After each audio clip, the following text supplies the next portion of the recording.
وبرکاتہ۔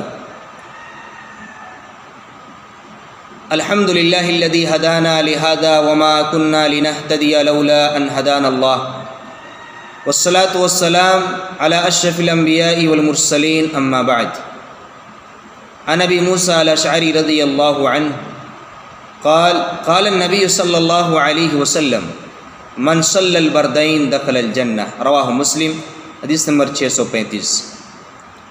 معزز و موقر ناظرین اور سامعین، آپ کی خدمت میں صحیح مسلم کی ایک چھوٹی سی حدیث پیش کی گئی۔ حدیث مبارکہ کے راوی ہیں حضرت ابو موسیٰ اشعری رضی اللہ عنہ۔ وہ بیان کرتے ہیں کہ نبی اکرم صلی اللہ علیہ وسلم نے فرمایا، جو 2 ٹھنڈی نمازیں ادا کرتا ہے وہ جنت میں جائے گا۔ یہاں 2 ٹھنڈی نمازوں سے مراد نماز عصر اور نماز فجر ہے۔ معزز ناظرین، حدیث مبارکہ میں غور طلب بات یہ ہے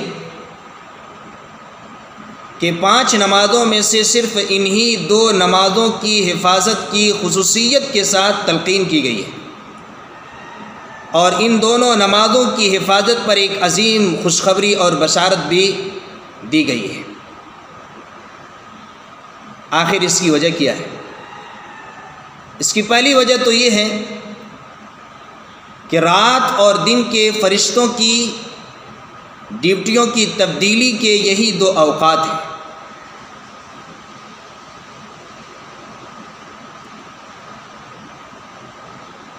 دن کی ڈیوٹی پر مامور فرشتے فجر کے وقت حاضر ہوتے ہیں اور عصر کے وقت اپنے رب کی طرف لوٹ جاتے ہیں، اور رات کی ڈیوٹی پر مامور فرشتے عصر کے وقت حاضر ہوتے ہیں اور فجر کے وقت اپنے رب کی طرف لوٹ جاتے ہیں۔ اور اللہ سبحانہ و تعالیٰ اس سے پوچھتا ہے، کیف ترکتم عبادی، تم میرے بندوں کو کس حال پر چھوڑ کر آئے، جبکہ اللہ رب العالمین کو اس سے زیادہ علم ہے کہ اللہ کا بندہ کس حال پر ہے۔ تو فرشتے جواب دیتے ہیں، اتیناہم یصلون وترکناہم یصلون، رواہ البخاری، حدیث نمبر 3223۔ جب ہم اسے چھوڑ کر آ رہے تھے تو اس وقت وہ نماز ادا کر رہے تھے، اور جب ہم اس کے پاس پہنچے تھے تو اس وقت بھی وہ نماز ادا کر رہے تھے۔ اور اس کی دوسری وجہ یہ ہے کہ یہی 2 اوقات ہیں جس میں تساہل اور تغافل کا امکان زیادہ ہوتا ہے۔ آدمی ان دونوں نمازوں کی حفاظت اور پابندی میں سستی اور غفلت سے کام لیتا ہے، کاہلی سے کام لیتا ہے۔ فجر کے وقت اٹھنا یہ کوئی آسان ترین کام نہیں ہے، نہایت مشکل کام ہے۔ نرم بستروں کو چھوڑ کر کے مسجد میں آنا اور باجماعت نماز ادا کرنا یہ ایک مرد مجاہد کی پہچان ہے، یہ نفاق اور منافقت سے برات کی دلیل ہے۔ اللہ کے رسول صلی اللہ علیہ وسلم فرماتے ہیں، صحیح بخاری کی حدیث ہے، حدیث نمبر 657، لیس صلاة اسقل علی المنافقین من الفجر والعشاء،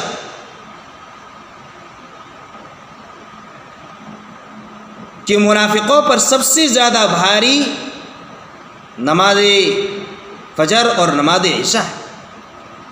وَلَوْ يَعْلَمُونَ مَا فِيهِمَا لَأَتَوْهُمَا وَلَوْ حَبْوَةً، اگر اسے معلوم ہو جائے کہ نماز عشاء اور نماز فجر کی کیا فضیلت ہے، اس کا کیا اجر اور ثواب ہے، تو وہ اسے حاصل کرنے کے لیے ضرور حاضر ہوں گے، اگرچہ اسے گھٹنوں کے بل یا سورینوں کے بل چل کر کیوں نہ آنا پڑے۔ اسی طرح صحیح مسلم کی ایک حدیث ہے، حدیث نمبر 656، اللہ کے رسول صلی اللہ علیہ وسلم بیان فرماتے ہیں، من صلی العشاء فی جماعت فکأنما قام نصف اللیل، کہ جنہوں نے عشاء کی نماز با جماعت ادا کر لی گویا کہ انہوں نے نصف رات کا قیام کیا۔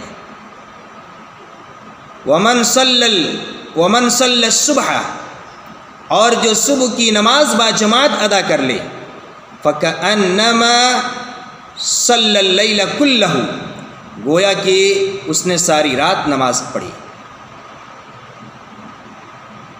یہ ہے نماز عشاء اور نماز فجر کی فضیلت۔ اسی طرح عصر کا وقت یہ بھی تساہل اور غفلت والا وقت ہوتا ہے، یہ دن کے اختتام اور رات کے آغاز والا وقت ہوتا ہے، سورج کے غروب والا وقت ہوتا ہے، دن بھر کے کاموں کو نمٹانے کے لیے نہایت مشغولیت والا وقت ہوتا ہے۔ آدمی سمجھتا ہے دن ختم ہونے والا ہے، کام سب کچھ باقی ہے، جلدی سے کام نمٹا لیتے ہیں، اور اسی میں عصر کی نماز اس سے فوت ہونے کا زیادہ امکان ہوتا ہے۔ اسی لیے اللہ کے رسول صلی اللہ علیہ وسلم نے فرمایا جو دو ٹھنڈی نمازیں ادا کرتا ہے، نماز فجر اور نماز عصر کی حفاظت کرتا ہے، اس کے لیے جنت رکھی گئی ہے۔ اللہ کے رسول صلی اللہ علیہ وسلم فرماتے ہیں جس سے نماز عصر فوت ہو جائے فَكَأَنَّمَا وُتِرَ أَهْلَهُ وَمَالَهُ، صحیح بخاری کی حدیث کے یہ الفاظ ہیں، حدیث نمبر 552، گویا کہ اس کے گھر بار اور مال اسباب سب لٹ گئے، تو گویا نماز عصر کی حفاظت میں اہل و عیال اور اموال کی حفاظت رکھی گئی ہے۔